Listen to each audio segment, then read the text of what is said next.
Bonjour à tous, j'espère que vous allez bien. Cette nouvelle vidéo consiste à vous expliquer l'utilisation de SketchUp. Dans la formation que j'ai faite avec Twinmotion, elle est vraiment terminée et la formation consistait à vous donner la base, c'est-à-dire à quelqu'un qui avait vraiment du mal à utiliser Twinmotion.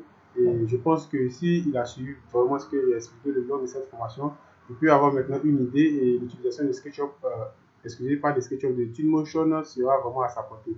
Et dans ce tutoriel, cette vidéo consiste vraiment à vous parler de SketchUp, à vous parler de l'interface et à vous parler de sa bibliothèque.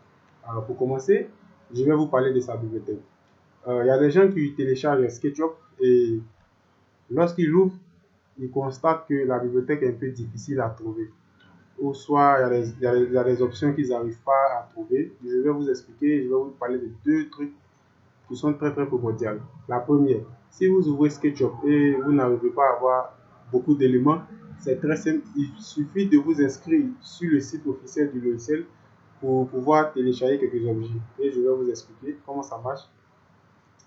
Vous venez ici sur Google, vous écrivez ça, 3D Warehouse. Quand vous finissez d'écrire 3D Warehouse, la page va s'afficher comme ça. Ça, c'est le site officiel du logiciel.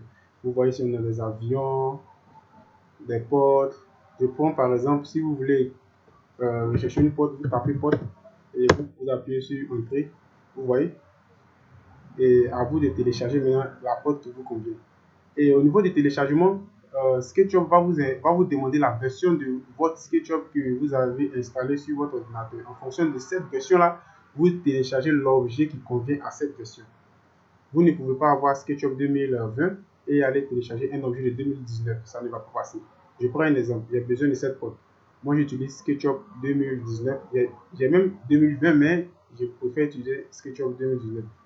Donc, je clique sur cette porte. Vous voyez, il vous dit ici le modèle 2020, 2019, 2018 et 2017. Il s'arrête à ces quatre options. Les autres options, c'est pas facile d'avoir cette bibliothèque. Et lorsque vous téléchargez ça, bon, je vais prendre un exemple, je télécharge pour le modèle 2020. Vous allez voir automatiquement qu'il va se charger ici, la porte à télécharger. Et je vais m'y rendre dans la partie téléchargée de mon ordinateur. Et voilà la bibliothèque ici. Et la porte que j'ai téléchargée. Et vous pouvez faire ça pour tous les éléments que vous recherchez et après créer un dossier dans l'ordinateur que vous allez ranger. Moi, j'ai téléchargé quelques objets et j'ai rangé. Vous allez voir ici. Excusez, vous allez voir. Voilà. Bibliothèque, escalier, fenêtre. Et après, vous pouvez les ranger et travailler avec. Ça, c'est la première option. La deuxième option, c'est quoi? C'est quelque chose qui est vraiment très élément dans SketchUp que les gens ne considèrent pas trop. Je vais vous donner deux cas et vous allez comprendre très facilement. Je vais chercher le logiciel BTP. Alors ici, vous voyez, généralement, quand des personnes téléchargent SketchUp, ils ont généralement ça. Ils ont, excusez pas là, je vais venir dans quelle version de SketchUp. Dans cette version-là, ils ont généralement cette version-là. L'installable plus le crack. Et après ça, ils installent, ils craquent et travaillent avec. Ça ne suffit pas. Il y a un élément qui est très primordial que vous devez avoir dans votre SketchUp, car cet élément va vous apporter plus d'options. Plus de, bon, je peux dire d'options, comme une mise à jour, un truc comme ça. Cet élément s'appelle, c'est vraiment très simple, il s'appelle le plugin InSpatch. Dans la version 2018, j'ai téléchargé la version 2018 pour vous le montrer. Vous voyez, vous avez le crack, le SketchUp, vous avez l'installable et vous avez le plugin pack. Le plugin pack, lorsque vous allez le décompresser et l'installer dans la version de votre SketchUp, vous allez voir beaucoup d'améliorations au niveau de votre SketchUp. Et le conseil que j'aimerais vous dire, vous devez le télécharger. Après avoir téléchargé SketchUp, arrangez-vous à la voix. Là, comme ça, votre dossier sera vraiment complet, vous allez bien travailler avec lui. Ok, est-ce qu'on est d'accord? Bon, ça, c'était une parenthèse.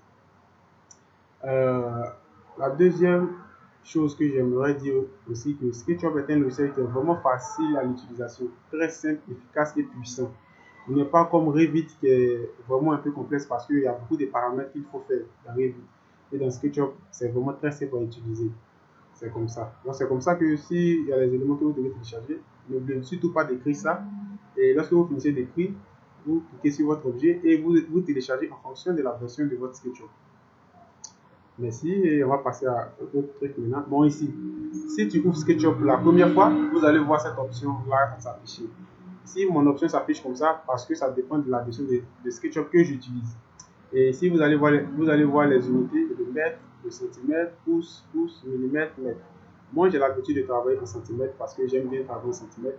Donc, l'unité que je vais choisir, ça sera en centimètres. Et je vais cliquer dessus. Je vais patienter jusqu'à ce que SketchUp s'ouvre.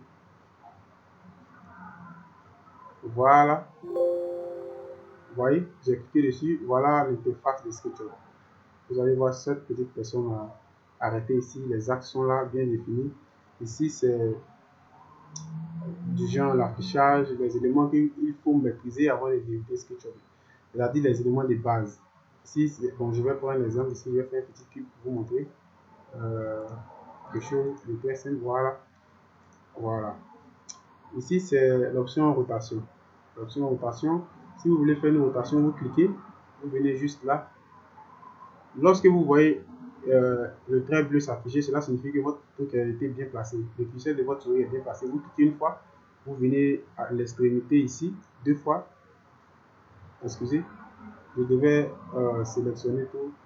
Comme ça, il n'y aura pas de problème. Voilà. Ici, je viens ici, l'option rotation. Une fois, je viens aussi à ce point-là et je fais la rotation. Ça, c'est l'élément rotation de SketchUp. Ici, c'est l'élément déplacé. L'élément déplacé, si vous voulez déplacer quelque chose, vous prenez l'extrémité, vous le déplacez. Ici, c'est l'élément. Bon, ici, je vais vous expliquer. Cet élément te permet de créer des murs sur SketchUp. Par exemple, tu veux dessiner des murs de 20 cm. Tu cherches ici le centre. Tu cliques. Excusez, je vais reprendre. Tu cherches, tu tires, et vous tapez sur votre clavier 20. Vous appuyez et vous allez voir que le mur de 20 va apparaître. Si je n'ai pas soulevé parce que le mur est comme ça, mais je n'ai pas encore soulevé. Si je le soulève, vous allez comprendre. Et je vais vous montrer dans cette option. Cette option que pousser, tirer est vraiment, vraiment essentielle parce que c'est lui qui va vous permettre de tracer vos murs. Il va vous permettre de faire beaucoup de choses. J'appuie sur lui. J'aimerais soulever le mur de 20 que j'ai dessiné. Je viens juste là et je soulève le mur de 20. Vous voyez? Cet élément, on l'appelle l'élément poussé tiré qui est vraiment essentiel dans SketchUp. Et après ça, c'est le rectangle. Il y a vraiment beaucoup de formes, rectangle, cercle, polygone.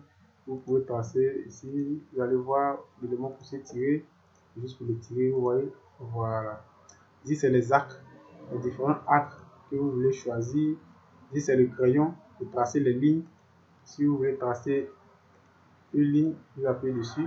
On va faire quelque chose de banal, vous allez voir. Ici, c'est vous juste dessiner, c'est votre crayon. Ici, cet élément permet de sélectionner lorsque vous voulez effacer quelque chose. Je vais supprimer ça. Je le sélectionne comme ça, comme je l'ai fait. J'appuie sur clic de la souris et j'efface. Vous voyez, j'efface. Je vais revenir. Ici, c'est l'élément gomme. Si j'ai fait quelque chose qui ne me convient pas et je veux l'effacer, j'appuie sur l'élément gomme. J'appuie. Bon, je vais prendre ici. J'efface. Vous pouvez aussi effacer avec cet élément aussi. Sélectionner. Vous venez ici, vous sélectionnez. Vous venez avec le curseur de votre souris sur le trait que vous avez sélectionné. Vous appuyez le clic et vous sélectionnez, il efface. Ici, c'est l'élément. Ici, cette option, c'est peinture. Vous avez fini de faire ce mur. Vous voudriez ajouter un peu de peinture. Vous cliquez ici. Vous allez voir cette palette qui va apparaître et je clique dessus. Peinture, peinture, peinture. Ici, c'est pour faire des lignes, souvent pour faire des levées, pour faire des routes, des traits aussi intéressants. Ces éléments qui sont là se répètent ici. Et il y a une option aussi qui est l'option Suis-moi. Je vais vous expliquer ça. Je prends un exemple. Je veux faire, je ne sais pas comment je vais dire, une charpente circulaire.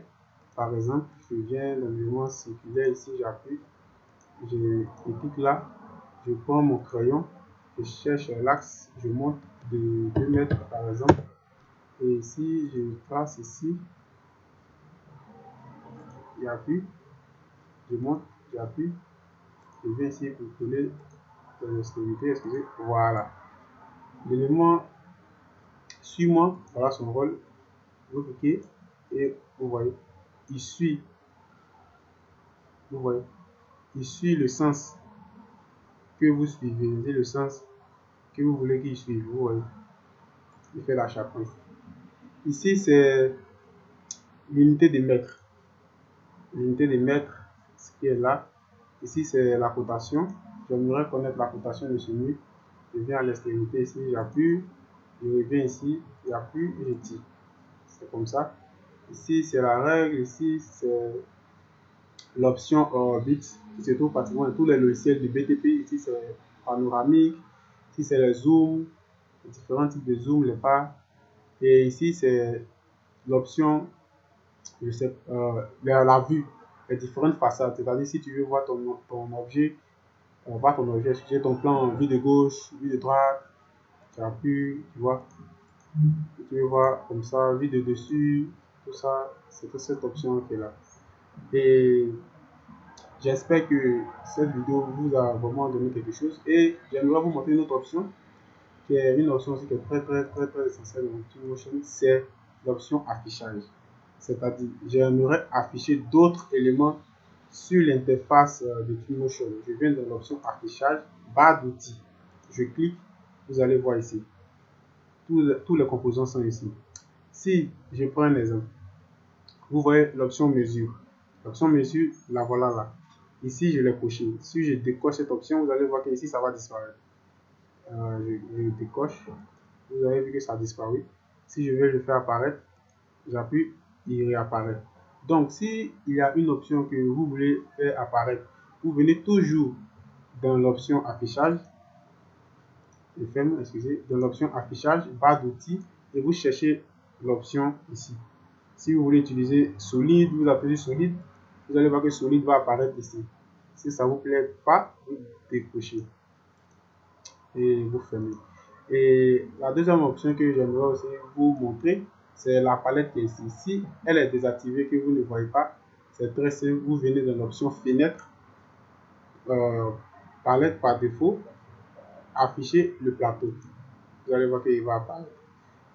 Merci, j'espère que cette petite vidéo vous a apporté un plus et je vais expliquer ce logiciel de manière vraiment simple et je vais vous expliquer toutes les étapes. On ne va pas brûler les étapes, je vais vous expliquer pour que vous puissiez comprendre et maîtriser l'utilisation de SketchUp. À la prochaine et ayez la peur d'écrire sur